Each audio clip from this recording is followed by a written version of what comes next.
Hello mga adventure, 12:46 PM. Kakatapos ko lang mag-edit, kakalabas ko lang dun sa pinagstayan ko dahil gusto ko na kumain, nagugutom na ako. Nandito ako sa beachfront.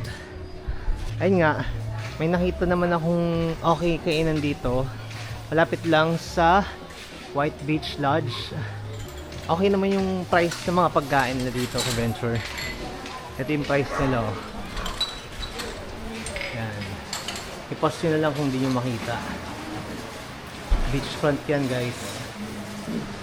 Yan.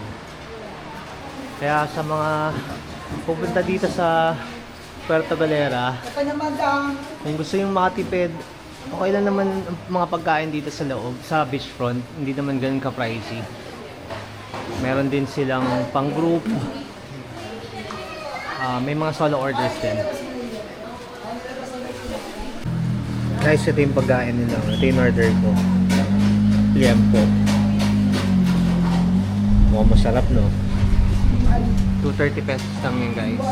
Ayos naman. And may beachfront view ka.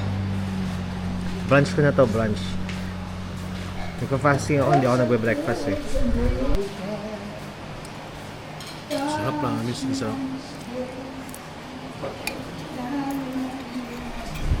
Guys, may sabaw po.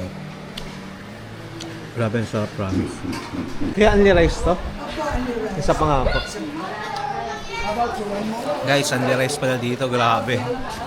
Ang laki ng liempo nila. May iba kasi na nag-only rice.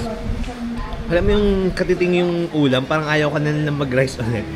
Paano ka makapag-only rice dun sa ibang mga restaurant kung ganito lang yung ulam, di ba? Ang ganyan lang. Ito, ang laki, ang dami. Talaga masasulit may only rice dito kung malakas kang kumain. Ang sarap, as in malasang-malasa yung liempo nila. Grabe guys. Ang sabaw nila, as in sabaw, hindi yung sabaw na tubig lang. Kasi lagyan ng cubes. Ito talagang malasa-malasa, hindi tinipid. Sarap, ayos na ayos dito. Ito pala yung pangalan ng restaurant guys. Don Leo's Lodge Restaurant. Yung price pala nila, may additional 5% sa service charge. Pero sulit na sulit guys. Masarap, promise. Walang halong biro. Hindi libre yung kinain ko, binayaran ko yun. As in, sulit na enjoy ko.